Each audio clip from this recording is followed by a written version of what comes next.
You were just hired by RotoWire to do DFS work, but Yeah. I know a dirty little secret about you, Ryan Poole. Okay. You're a Dynasty head first, aren't you?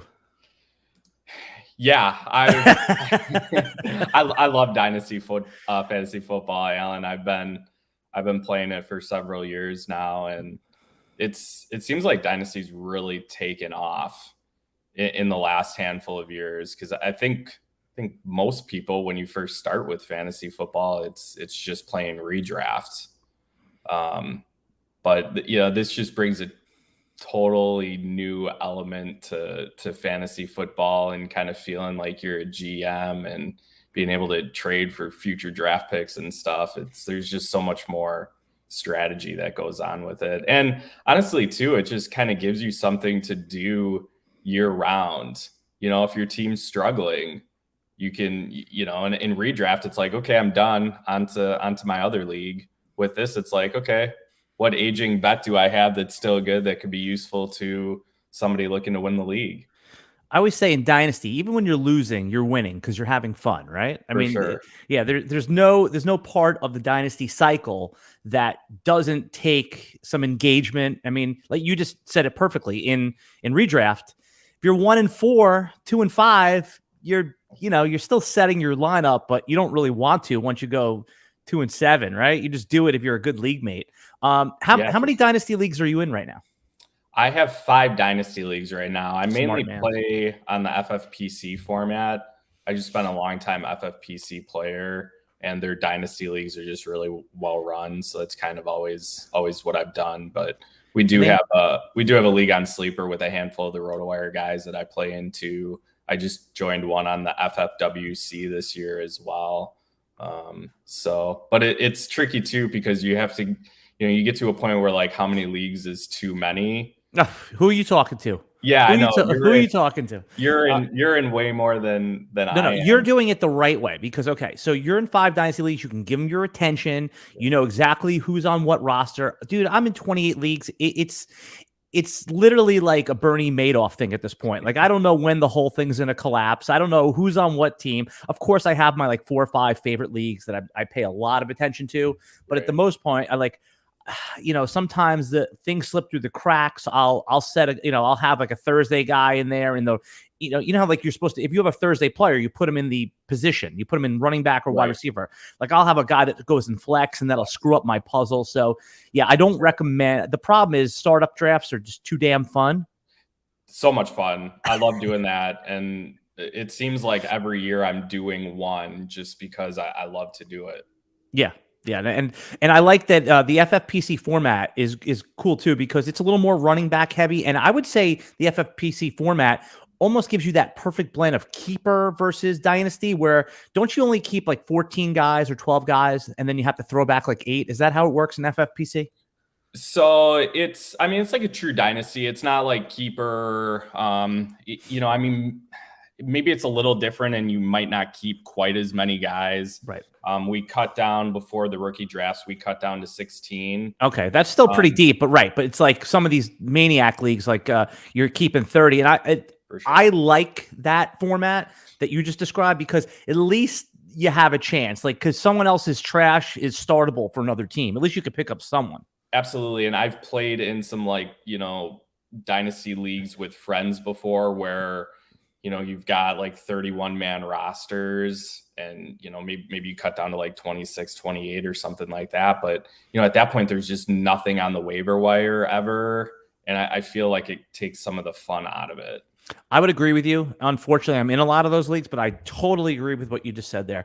All right, let's get into some. We're going to talk about our favorite rookie sleepers, not just for Dynasty, of course, but then it's going to drip into redraft, because that's what the season we're in right now. And we're going to be patient with our rookies in Dynasty, but let's face it, if they don't hit in year one, especially in like an FFPC format, if they're not a first round pick, they're going to be on that cut line for you. So, and we'll get into that in a moment, but I still want to talk a little bit of strategy. Let's talk startup strategy, Dynasty startup strategy. Superflex format, is that fair? Do you play Superflex, or do you prefer one QB? I don't play any super flex. We did our one in Vegas. It's just like a redraft super flex. Yeah, that is a little bit newer to me, but it's another one of these new elements, new wrinkles as fantasy football evolves. All right, so let's talk one QB startup draft. What's going to be your typical strategy in a startup in a single quarterback league? So for me, I'm usually looking to attack running back early. I know it kind of sounds like the unusual. Yeah, it's kind of like the boomer strategy now. I know there's a lot of people that are onto like zero RB and just hammer yellow, get a bunch of receivers or whatever. But I just feel like you can always, receivers just so deep. I just feel like you can always find guys. I want to get good backs early. And especially in FFPC, where you're only required to start 2 receivers. Yeah. In a league where you're required to start 3, I could see the merit in going after the Jamar Chases, the even AJ Brown, like the mid 25-year-old types. But I'm with you, is that running backs win championships. I mean, that's the end of the day. That's who does it for you. And try acquiring a 22-year-old running back after the draft is over. Good luck, unless you're willing to give away your firstborn. So So how many rounds? Like in the first 4 rounds, I know it all depends on who falls to you, but what would be the perfect roster construction after the first 4 rounds? Well, for me, like in general, my kind of like go-to strategy is to go RB and then hammer receiver, get like next 4 picks on receiver. But, not every draft is the same. And that's why you just have to be adaptable in fantasy football. Because if you go into a draft thinking like, I have to go RB, but you're picking on the end and, 9 or 10 of the first 11 picks are running back, you're probably going to have to adjust to taking at least 1 receiver, maybe even 2. So, and the thing with draft strategies that we all get caught up in is that like really it just comes down to picking the right players. Any strategy is going to work if you just pick the right players. So I think you have to have something that you're comfortable with. But is there a trick to that? Like, I mean, obviously we don't have a crystal ball, but I mean, how do you identify probabilities? Is it film? Is it analytics? Is it like, what's your process to identify profiles? I'm more of a math guy over like the eye test. There's a lot of great websites, whether it be like Football Outsiders that, just has a lot of data on guys that, you can find have good metrics and whatnot.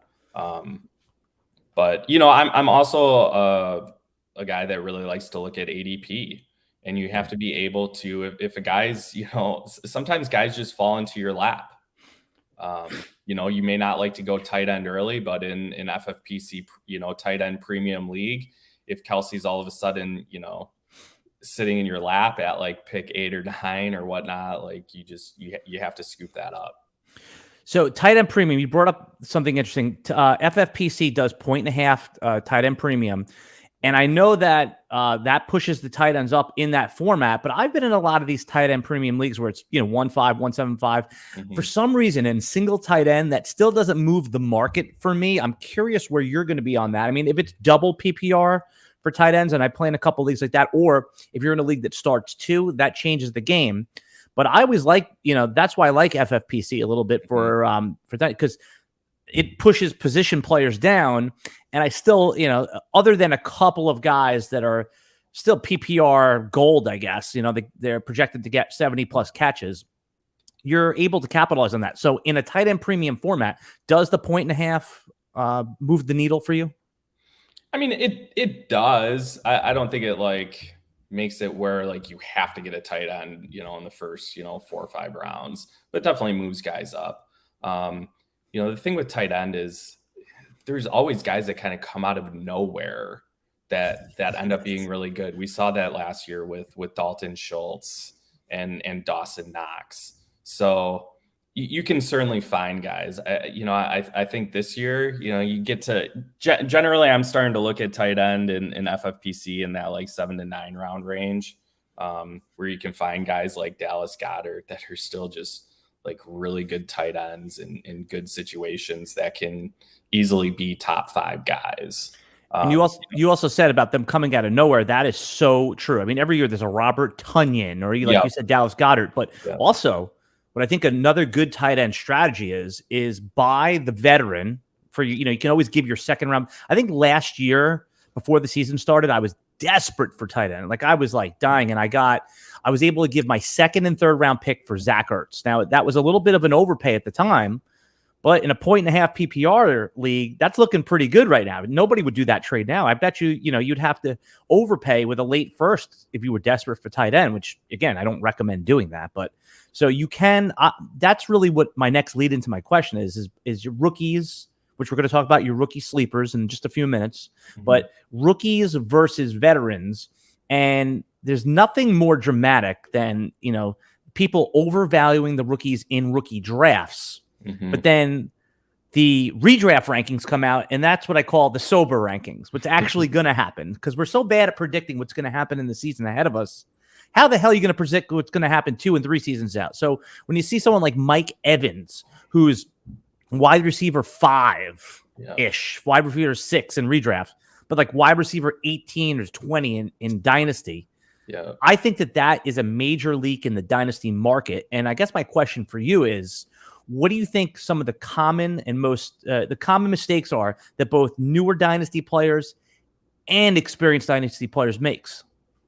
Yeah, I mean, I think newer people to Dynasty aren't going to value the younger players enough, and then kind of vice versa, where the experienced guys might value the younger players too much. Too much, right?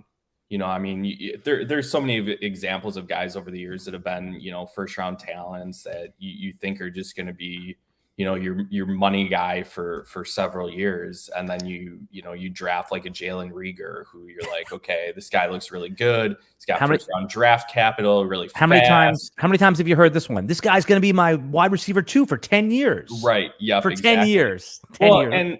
And then all of a sudden he busts, and now your team's in a really tough spot. Maybe you traded somebody to get that, maybe you traded like a Keenan Allen or somebody, for that pick, and, it just really, blows up in your face. And I think one of the things Dynasty players, as far as mistakes go, is to just overreact. I remember a couple years ago when DK Metcalf was just, going off for Seattle, and people were pushing him up to, wide receiver 1. Yeah.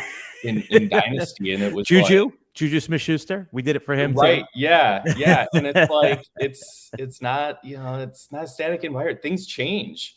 Yeah. And now, I mean, I don't even know where DK's down to, like the 20-ish range. What? Yeah, 8. I think in Dynasty he's actually a little bit higher because of his age and his new contract. But like, still, it's like wide receiver 15. Right. Whereas he's like wide receiver 1. Yeah, in Jeff Erickson's RotoWire rankings, he's like wide receiver 25. And honestly, I'm not even. I think that might be too bullish. I mean, it's interesting. So so that is a good point.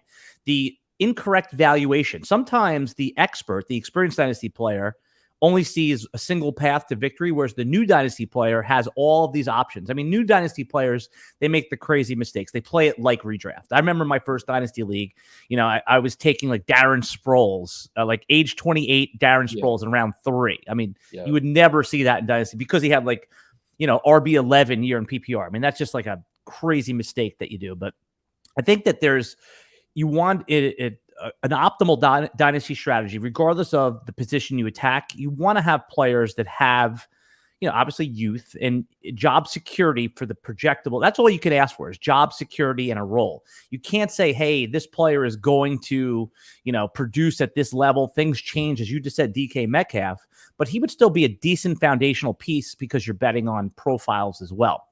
All right.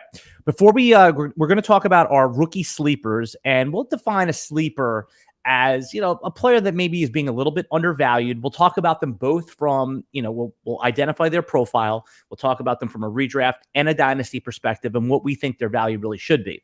But before that, are you ready for a new challenge, Ryan Poole? Let's hear it. If you love fantasy sports, Dynasty Owner is the new way to play fantasy football with real NFL salaries, adding strategy, and running an actual franchise. You will have complete control of your team's future. You can build to the draft, trades, free agents, manage your salary cap, and you can create Dynasty of Champions. Sign up now at at dynastyowner.com using promo code ROTO5. That's ROTO5 to get $5 off any new Dynasty team at dynastyowner.com. All right, I'm here with Ryan Poole, new full-time employee at RotoWire. But how long have you actually been doing work for RotoWire? It's been a few years now, hasn't it?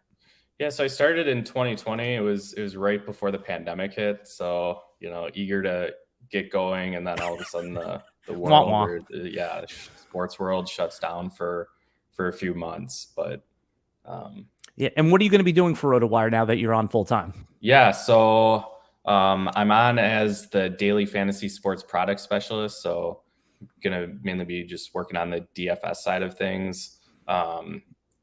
Just working on all the tools that we have to offer over at RotoWire, as well as our content, just making sure we can make that the best as it can be for our subscribers. And Ryan's one of the nicer guys we've had on this podcast. He'll answer your questions. So follow him on Twitter. His info is in the video description below. And the reason I brought Ryan on this podcast is because him and I, we were hanging out in Vegas, and even we were talking on our Slack chat for months before that. And this guy knows some stuff about rookies, man. I know when I'm around a shark, and he may have this disguise for those watching a video that he's this nice, quiet guy, but every pick he was snaking everybody on the league. He knows his rookies. So we're going to talk about some undervalued rookies, 5 rookie sleepers. Who's the first rookie that caught your eye that you think right now is just totally undervalued and that you're interested in every single one of your drafts? So the interesting thing with rookies right now is it's training camp season. And so there's just so much buzz that you hear around so many different guys this time of year. So it's a little tricky trying to decipher, between, what's noise and what's real. To me, I'm looking at guys that are just in good spots. In redraft for sure, that are in spots to just get a lot of snaps immediately. One of the guys I really like is Rashad White, running back from Tampa Bay. He's maybe a little bit more of a dynasty target just because, Fournette's ahead of him right now. But, Fournette's got the weight issues for one. The reports out there of him being 260 pounds, and obviously he's working on getting that down. And I don't expect White to be this starter or anything like that from day one, but I think he certainly has a path to get a lot of work on third downs. From at Arizona State last year, he caught, I think, 43 passes, I think it was. So, he's clearly capable in that role. There's not really a lot of other competition on the running back side on that for Tampa. Keyshawn Vaughn is there, but I think that ship has sailed. Yeah, mostly. It seems like he's just a bust. They've also got Giovanni Bernard there, but Bernard's 30, kind of played sparingly last year. I think he's just over the hill as well. So you know what it is interesting about Rashad White too is he's following. His best comparable is a player like David Johnson, right? He's a big back who can catch passes. Certainly did that, and he was drafted in the 3rd round, same as David Johnson. And when he was on the Arizona Cardinals, he had an aging Chris Johnson ahead of him. And now who does Rashad White have ahead of him? He's got an aging Leonard Fournette. Right. And what happened once he got on the field? I'm talking about David Johnson. There was no looking back, right? And you could see the eerie similarities between the two and the profiles there. So as dynasty players like Rashad White, but he's not a 1st round pick. Like in rookie drafts, he goes, in super flex, but even this year, it doesn't matter. I see him go at, 2.2, 2.4. I saw one person take him at 112, but I see players like Dameon Pierce go ahead of him regularly. It's pretty interesting. So I like that call that he's still undervalued. I think White's, honestly, I think White at like the 111, 112 perfectly defensible in rookie drafts. Yeah. Especially if you need a running back. And, we talking earlier about how the position just thins out really quickly. If Fournette happens to go down, like you said, he could be in a position where they just realize he's the better guy.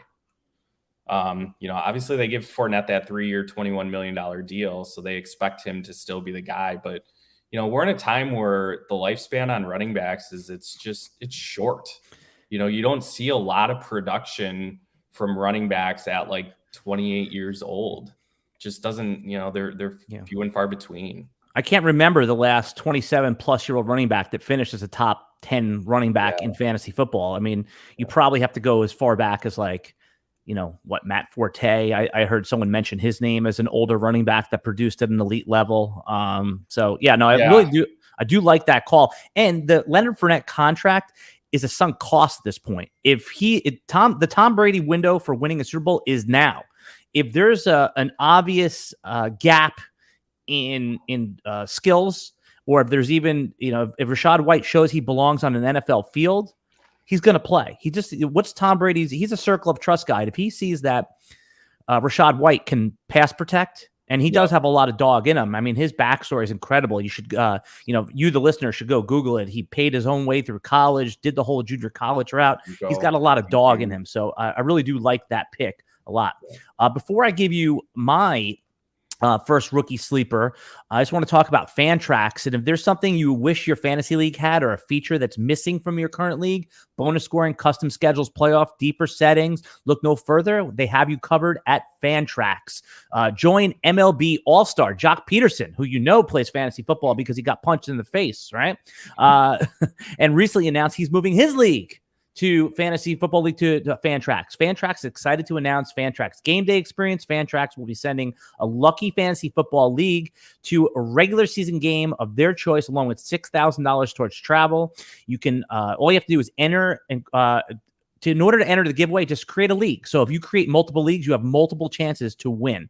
There is a reason why fantasy players who try Fantrax make it their permanent home. Go to fantrax.com/RotoWire. Sign up today. All right. Well, I'm here with Ryan Poole from RotoWire. Of course, I'm Alan Seslowsky, and we're talking Dynasty Fantasy Football strategy and a few rookie sleepers, guys that we think are undervalued. There's been some buzz in Tennessee Titans camp right now about rookie wide receiver Kyle Phillips. Now, if you look at Kyle Phillips, man, I mean, he's one of these 180-pound, 5'11" guys. And I'm just trying to see, he was drafted in round 5. So profile-wise, there's not a lot to love there. But, I mean, his 40-yard dash score was 4.58. That's 37th percentile. But sometimes he's hashtag good at football, right? And he's making plays. We all know that there's, with A.J. Brown being gone, I mean, there's Robert Woods. There's another rookie, Treylon Burks, who everyone has their doubts about. In the 4th or 5th round of your rookie drafts, I normally am taking running backs there that are 1 or 2 injuries away. But I'm having a hard time right now ignoring Kyle Phillips. Is this somebody that you would consider maybe just putting to the back of your roster and, maybe it works out if you get some targets early on in his career? Well, I mean, I think you're definitely digging deep. We've seen guys in the 5th round be productive players. Darnell Mooney recently comes to mind. Yes. Good one. I think Gabe Davis was like a 4th round, late 4th round. Day 3 guys. We're talking day 3. Right. So, yes, yeah. Exactly. So, I mean, these guys definitely can end up being productive NFL and fantasy players. 2 great calls, by the way, right there. 2 great calls. So, I mean, I think redraft wise, he's not somebody that's on the radar as well. Best possibly. Ball. Maybe best ball last round. If you're looking for a new dart, you've done 20 best balls. I'm there for it, but I agree with what you said. Absolutely. I've done best balls before where 28th round Terry McLaurin, right. In previous years. There have been the Tariq Cohen's last round, best balls that you can find one of those rookies that ends up being really good. And maybe he's a guy to just, monitor during the season and potentially he's productive. Robert Woods has had, injury problems and he's aging. So he definitely has a path to, some production this year. I think they've got Westbrook, McKinney, Don't ever throw shade at that guy, man. He doesn't. Yeah, I mean, but like, kind of an he's a unproven scrub guy. He's a scrub. Where it's like Phillips could get in the mix there. Yeah, I mean, he's starting in 3 wide receiver sets early in camp, and like you said, it changes by the day, and which beat reporters actually observing and posting on there. But I'm just saying is that if you're in your rookie draft and you're around 4 and 5, right? Yeah. My strategy, just take the running backs, take the Hassan Haskins types, the ones that could get on the field, because what do we know about running backs? It's like you just said earlier, their production comes early. Wide receivers, it's hard to hold these guys, especially in FFPC format. If Kyle Phillips has, 22 catches for 330 yards and 1 touchdown this season, you got to cut him next year. You can't hold him on your 16-hold roster.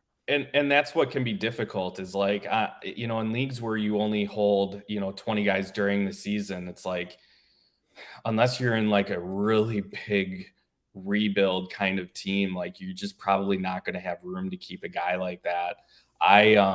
Last year, cutting down to 16, I had a really good team where, believe it or not, I had to cut Gabriel Davis, and it pained me. This was before last year, so it was before date. But like, you knew the talent was there. But yeah, sometimes that's just what happens when like you have a short. And then I ended up drafting him at the end of the 3rd round. So, but yeah, I mean, I think Phillips is a guy to keep your eye on. And that's what we're doing with this podcast, is looking at guys that not everybody knows about, that could end up being productive this year or in the future.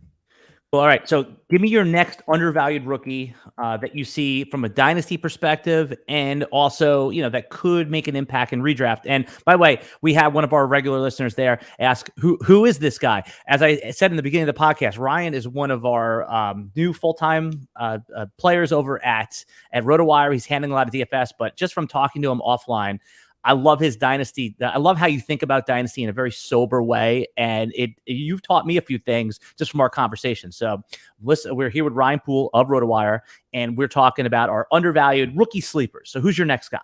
Yeah, and even though I'm in DFS, I love season long and I love dynasty. So I do like to play everything. I live here in Madison, and I'm a huge Packer fan. So don't tell people that. We started getting them to like you. Now it's going to go the other way for you, Roy. Everybody loves the Packers, right? All right, who's our next guy? I have to talk about one Packer, and that's Romeo Doubs. Doubs is one of these guys that's getting a lot of hype in training camp, and part of that is because the Packers' 2nd round pick, Christian Watson, is currently, dealing with a knee injury. So Doubs has been able to, have more opportunities to stand out in camp. Rodgers recently said that he's one of those guys that just makes a wow play, every practice.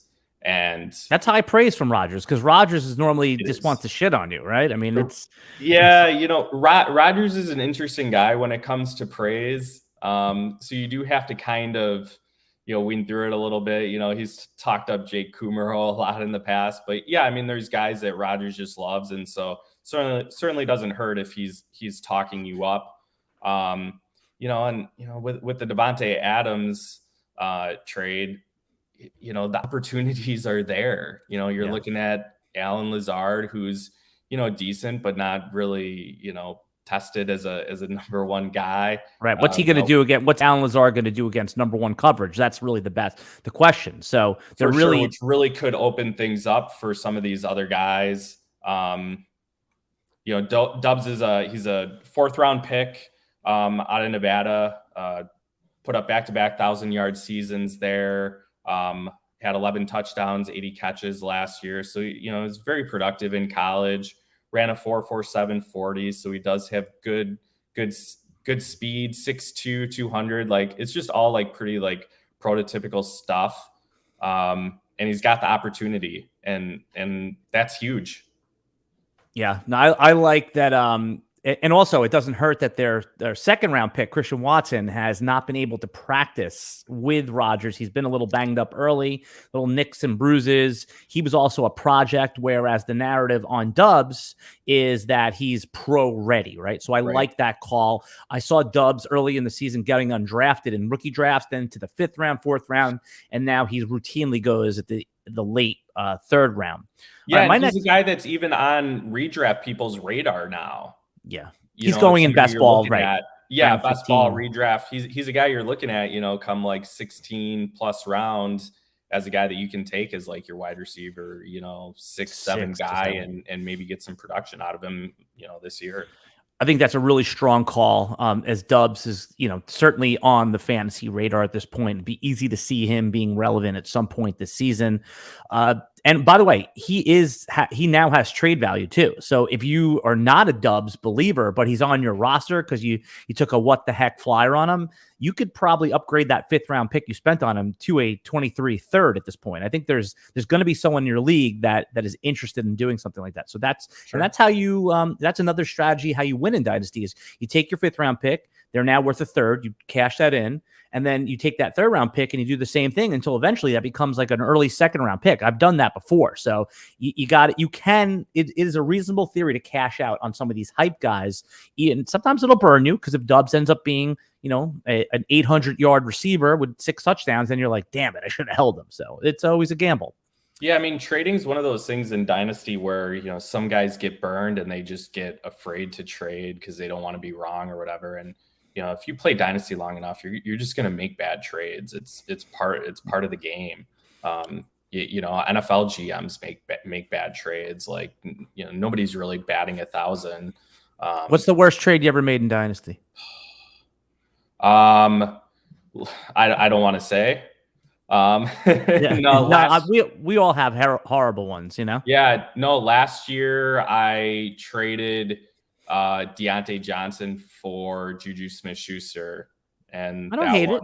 That one ended up working out well. I mean, it's one of those where Juju could have a really good year this year. I was just down on Deontay with all of his drops a couple years ago, and just decided I wanted to move off him. But Deontay's a stud, and it's one of those things that doesn't always work out. My trades are way worse than that one. I think I traded what ended up being the 1-1 Saquon Barkley one year. So I didn't think I was going to get the 1-1. I thought maybe like 1-5, 1-6. I traded, and again, I'm going to give you the worst part of it. I acquired David Johnson when he was in his peak, but hurt.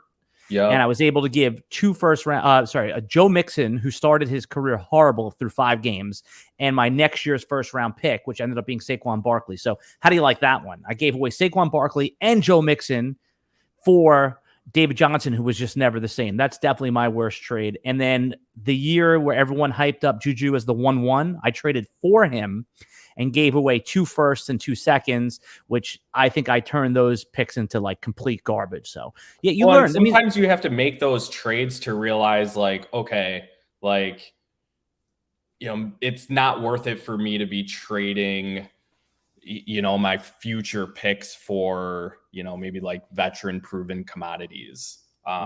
But it's sometimes just trial and error, and you have to make a bad trade like that before you realize what you should and shouldn't do. Okay. Before we get to our next rookie undervalued player, next rookie sleeper, video audience, stay with us. Audio audience will be back in 3 minutes right after this word.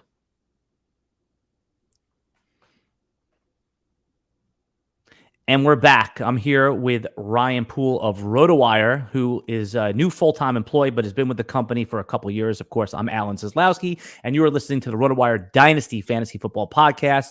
Ryan is going to be handling a lot of our DFS products, but he is if you rewind back to the beginning of the podcast, I got him to admit he secretly loves Dynasty more. But he's really talented and skilled with what he's going to be doing in our DFS products. And I'm excited because I am a little bit more of a casual DFS guy, but I'm looking forward to learning from some of the work that you do. We're here today talking about Dynasty Fantasy Football with a redraft tilt to it as well, our rookie sleepers. Next rookie sleepers, and I hope Mario Puig, our colleague, isn't listening to this because I'm going to break his heart right now. He hates Tyrion Davis-Price on the San Francisco 49ers, drafted in the 3rd round.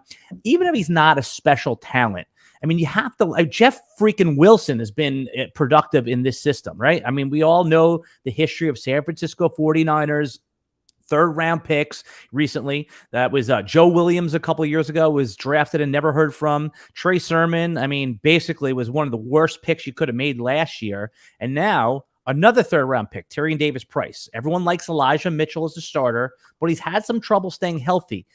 It's easy to see Tyrion Davis-Price being fantasy relevant for a window. And I think that's a key Dynasty takeaway, right? Dynasty is won in windows, in 2-week, 3-week windows. Your player goes down. Oh, you got Khalil Herbert last year in the 5th round. Oh, he got you through 2 weeks and got you into the playoffs. Tyrion Davis-Price doesn't strike me as a player because you get him in the 3rd round, maybe the late 2nd if someone's aggressive. But I like him as a window guy that you could add that should get you through a couple lean weeks. I want you to talk about Tyrion Davis-Price while I shut this annoying sound off right here and keep going. All right, talk me through. I'll be back in 10 seconds. But I'm listening to you. Okay. Yeah. I mean, I don't know, Alan, if you're going to hate me if I'm kind of on the Mario side on this. Davis-Price isn't a guy I'm, really overly excited about. For me, I'm playing in PPR leagues, and, these guys that just don't catch passes are going to have a pretty limited upside for me. So I generally just try to shy away from those guys. Davis-Price is a bigger back. He's like a 6'1", 230-pound guy. In 3 years at LSU, he caught, 28 passes in 35 games. So he's just a guy I would say I'm going to shy away from. It's not that he can't carve out some kind of role as a short yardage back. If you're third round draft capital though, does that mean anything? Does the draft capital and the fact that Shanahan went to go get him in the 3rd round, does that mean anything to you, or you're not a draft capital guy? You're going to just look at the pure skills. Yeah, I mean, I think it definitely matters. He is a day 2 guy. So obviously Shanahan and we know they like to draft running backs. It seems like they're always bringing in guys.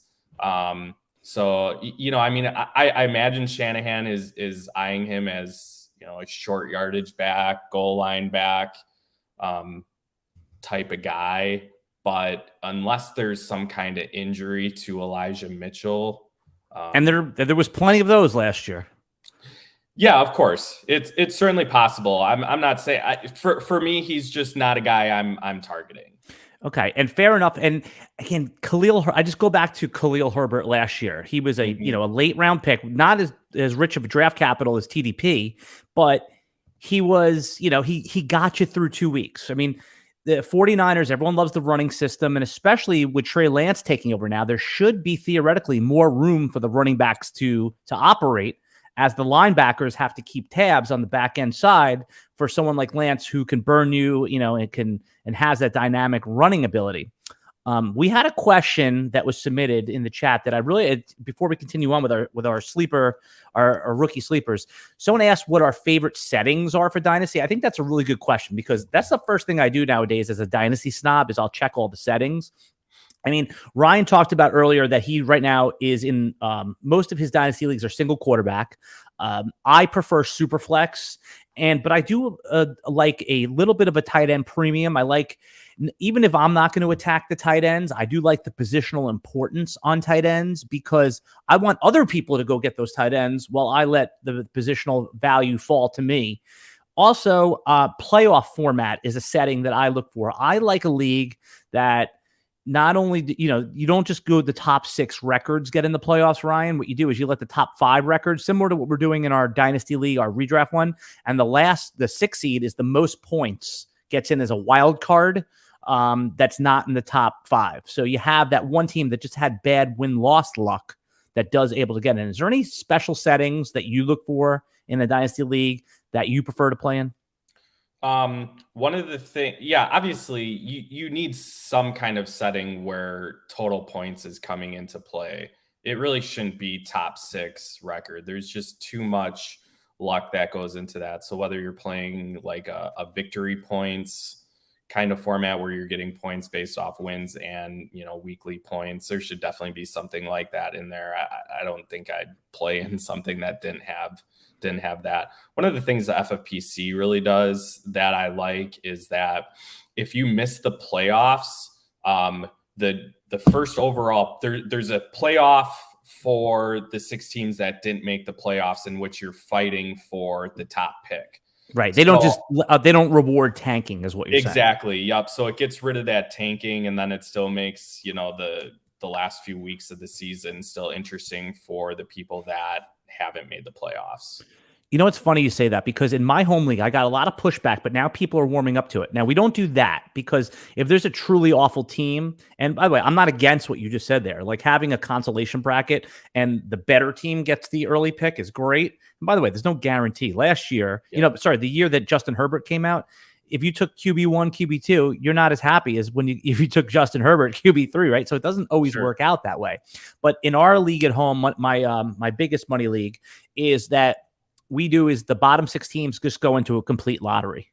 Yeah. Like there's no weighted lottery. It's just a lottery. So no matter if you just missed the playoffs or you were the worst team, randomize. And by the way, we don't randomize for the whole draft. We randomize for each round.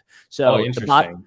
So we have a 5th round lottery, a 4th round, and all the way up to a 1st round. So you could have 1-1, 2-4, 3-3. So that's how. And then that's obviously an interesting wrinkle. Yeah. Yeah. Just it makes it one more lottery. Pain in the ass for me because I have to set the picks. But you had asked about not you, Ryan. You, the audience, had asked about settings we like, and I think Ryan brings up a really good one. Is that you have to figure out the tanking thing because that could really cause a lot of stress for a commissioner in a league.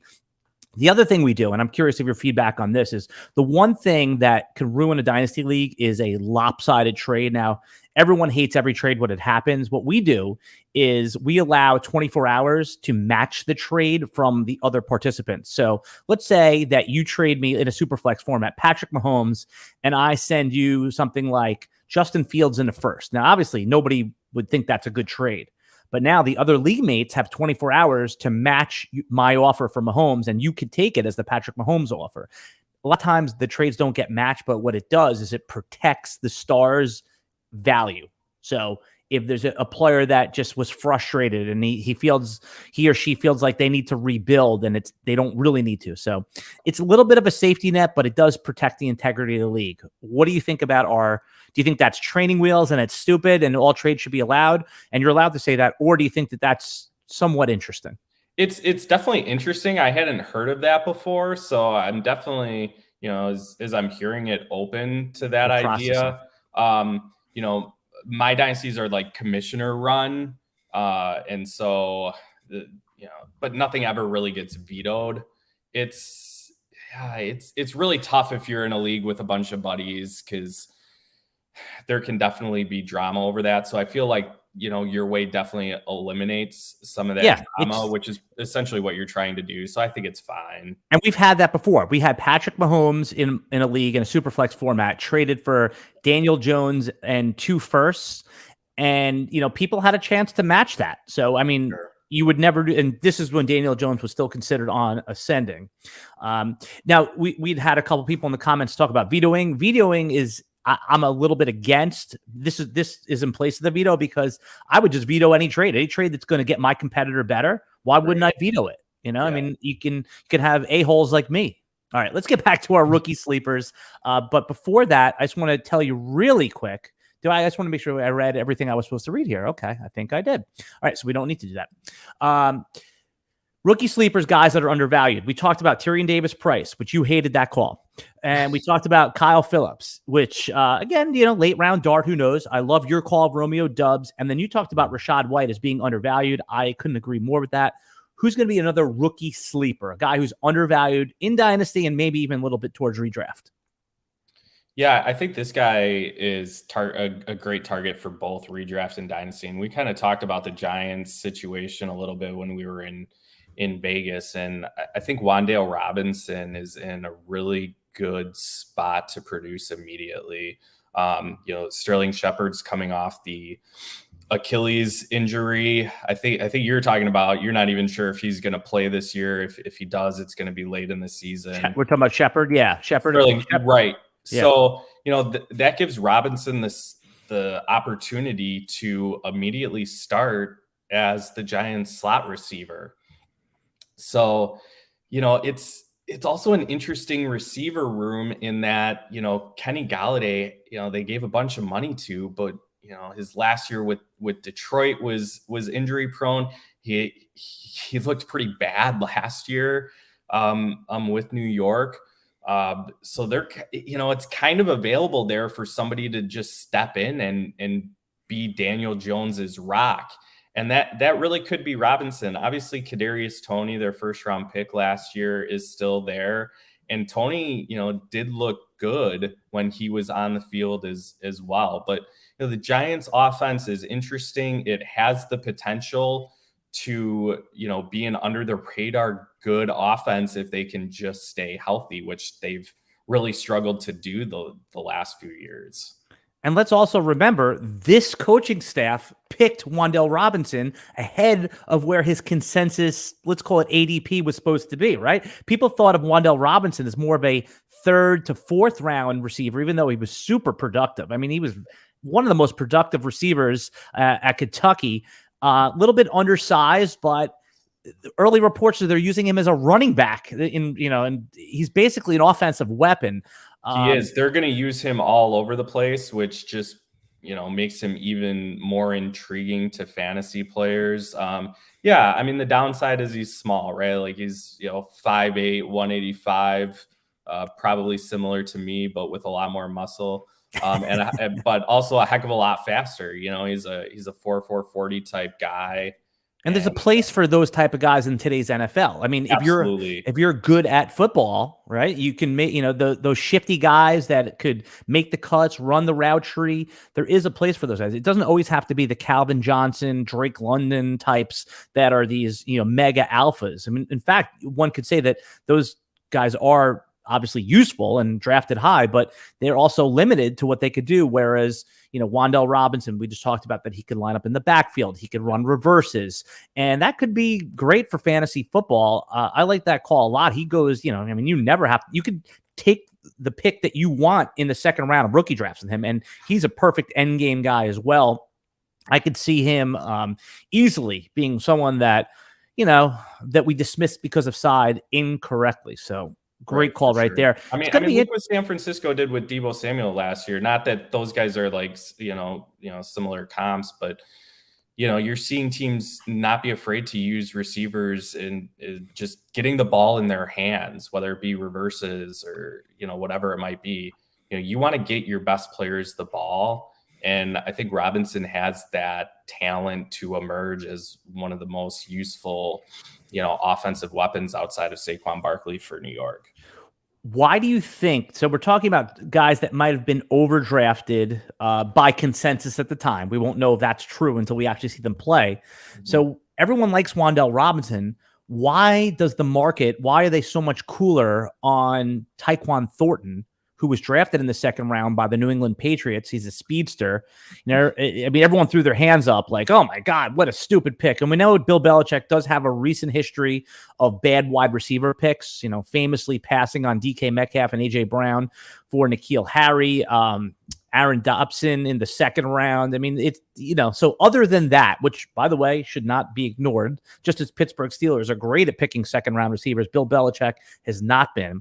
But I kind of like Taekwon Thornton as a sleeper, just given his draft pedigree that Mac Jones is, he looked the best out of all of the rookie quarterbacks. And Mac Jones, people see him as a low upside quarterback. He can uncork it. And once that part of his game starts coming on display on the field, Taekwon Thornton could be a player that in these deeper leagues, you need a second flex, you need a wide receiver 3, could tilt your week for you.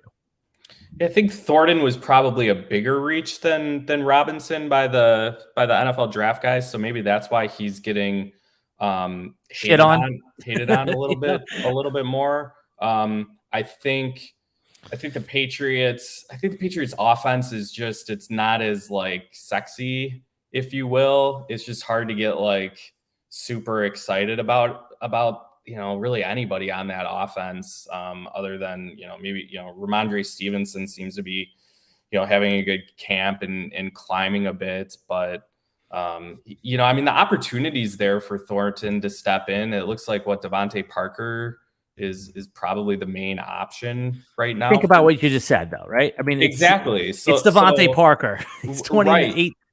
Yeah, absolutely. And, Devontae Parker was, for a first round guy, a pretty good player for a couple of years there in Miami. But yeah, I mean, if Thornton is that good, he'll have the opportunity to put up numbers.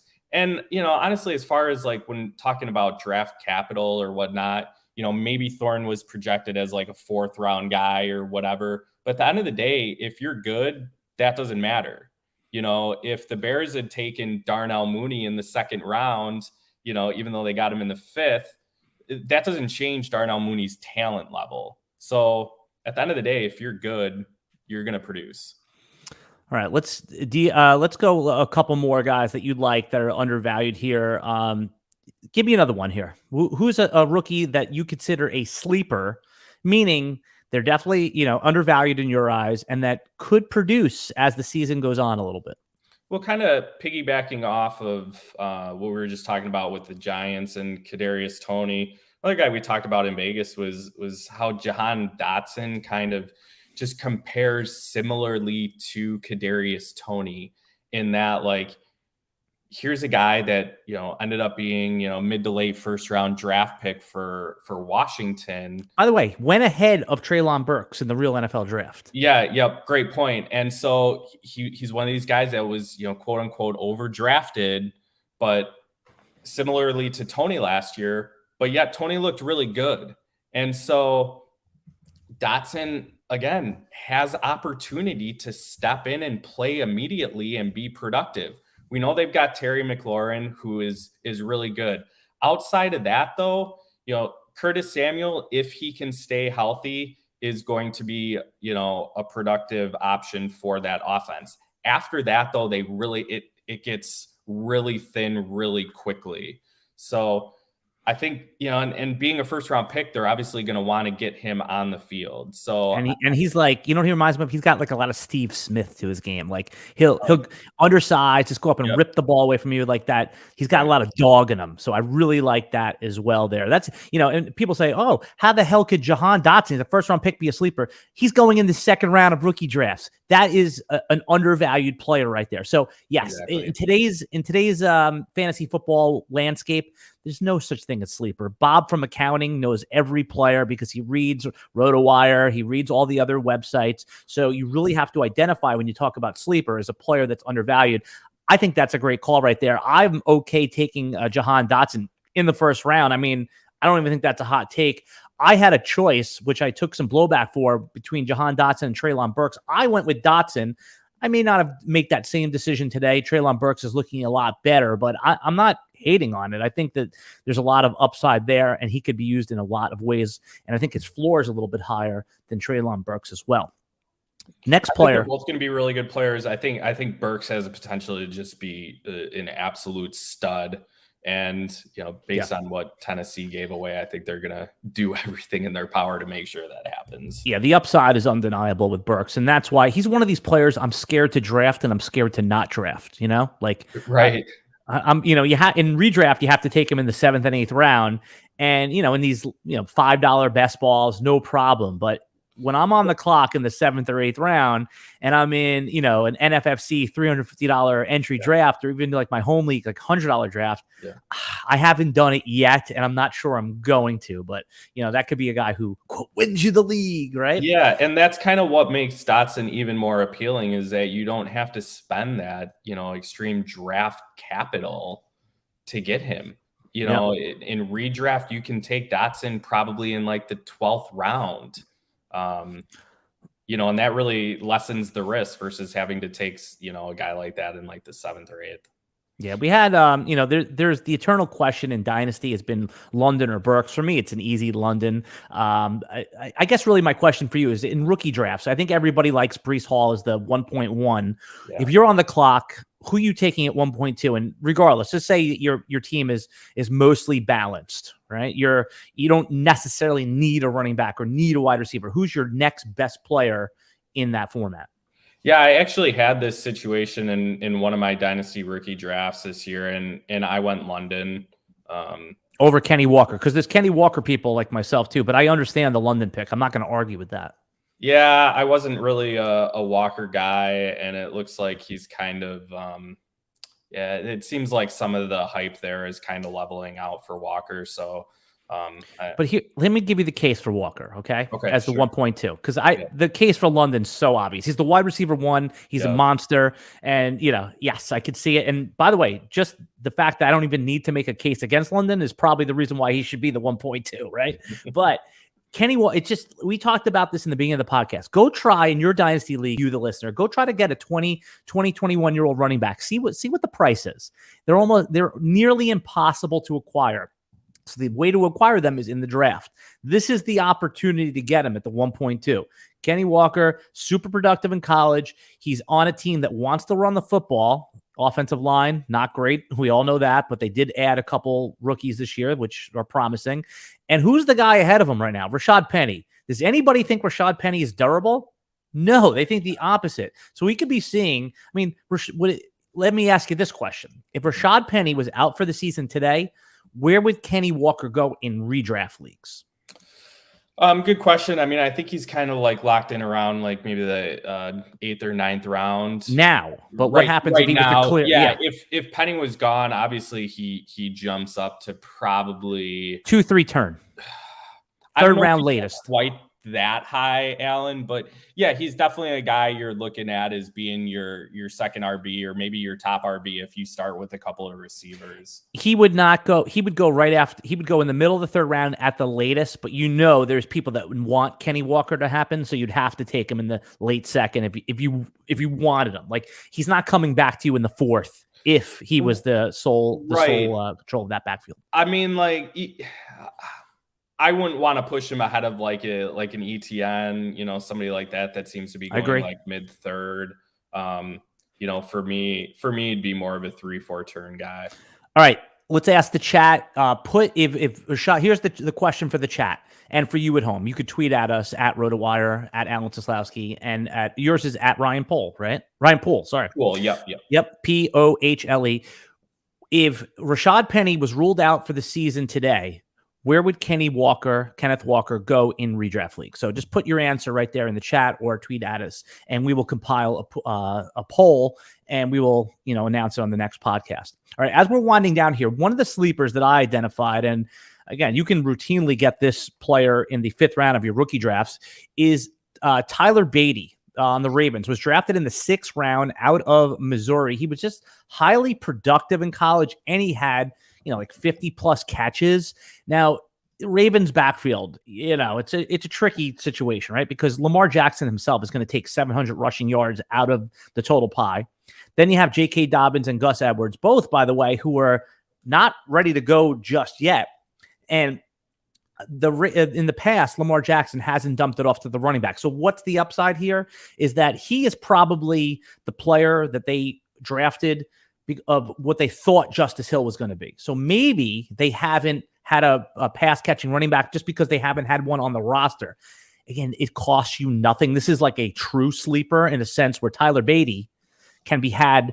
I don't think he gets drafted in 20-round best ball, and he can absolutely be had in the 5th round of your rookie draft based on his college production, based on his profile.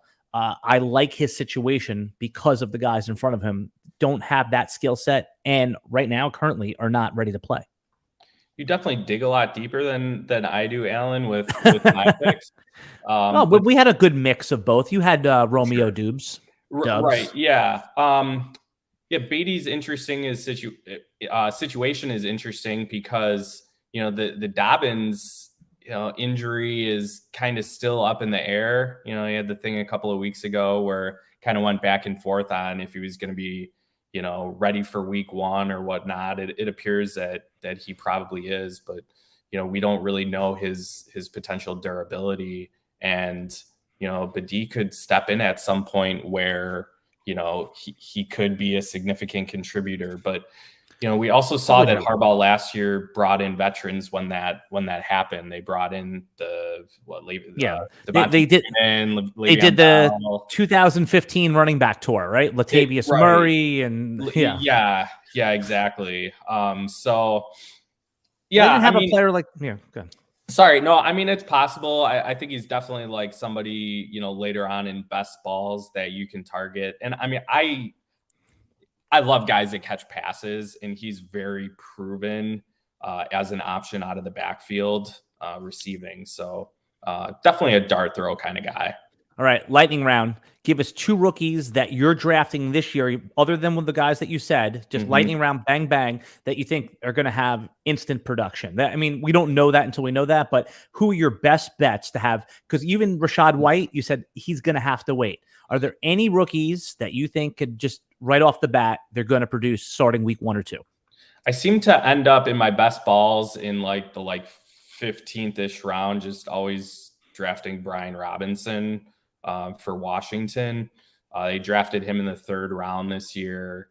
And it just seems like Ron Rivera's nature is that he's going to be a guy that they're going to be using in the red zone. And if something should happen to Antonio Gibson, the ceiling is high there. Another guy too is Tyler Algier for Atlanta. Again, it's a little bit of a dart throw, but that's kind of what you're making in 15th plus round of drafts. They took Algier in the 5th round. Yep, and he's behind Cordero Patterson. I don't think he'll have any issue beating out Damian Williams for the number 2 role. Williams is a veteran backup essentially who's dealing with some injuries right now. So I think Algier is, the interesting thing there with Algier is he ran a slow 40. He ran a 4.6 40. And so everybody was just kind of like down on him after that happened. But, we've seen guys, like Le'Veon Bell and, the Arian Fosters, the Mark Ingrams, those guys were all slow too. He ran slow 40 times. So it's not the be all end all if a guy's going to be productive or not. And Algier is just in a situation where, he could get significant touches if he proves himself well. Reports in training camp are that he looks good. So he's a situation to monitor, I think. Yeah, I like that call. He's a former linebacker too, so they can put him in and do the dirty work, right? I mean, right. You get on the goal line right there. Marcus Mariota's mobile, which should free some of the defenses. You could just see a low yardage and maybe like a 7 or 8 touchdown year for Tyler Algier. It's easy to see. I think another obvious one that I would just put out there is Isaiah Spiller. It's easy to see that he could have 8 touchdowns in year 1. Another low yardage guy. Austin Eckler has been on record wanting a running back to give him a little bit relief. He had the big touchdown year last year, but prior to that, only 3 touchdowns for Austin Eckler was his season high for rushing touchdowns. And you can see that if Isaiah Spiller shows ball security and can pass block, he's going to have an immediate role on an offense that everybody likes. Ryan, you did it, man. I mean, this was amazing. I really appreciate you coming on because, like I said, like you and I had communicated in our Slack. We were talking some. I knew that you understood the game of Dynasty, and you showed it here. And we will have you back throughout the season. And I just want everyone to go follow Ryan on Twitter. Tell him your Twitter handle again. Yeah, it's just at my name, at Ryan Pohle, Pohle on Twitter. And follow him on RotoWire. Just Google his name on RotoWire. You'll see all his great work that he's doing with DFS. And what's great about Ryan's work is not only is and you can ask him any question anytime on Twitter. He understands complex DFS strategy, and also he'll help you along if you're new to the game or trying to pick game selection or player selection. So he's a great one to follow for that. All right, everybody, you can follow me at Alan Seslowsky. Also, I encourage you to follow us on TikTok. We're putting out new videos every day. And of course, if you're watching this on the YouTube channel and you got value from this video, consider hitting the like and subscribe button. And we put out new video content every day. Next Friday, we'll be back with another Dynasty podcast, but we're actually going to have a little bit more of a best ball lean to it next week. I'm having Jared Smola from Draft Sharks. I'll be participating against a bunch of experts this Tuesday. I believe the draft will be live on YouTube on the Draft Sharks channel, and we're going to review that draft and maybe talk a little Dynasty as well. Everybody, we'll be back next Friday. We appreciate you. Have a great weekend and good luck in your Dynasty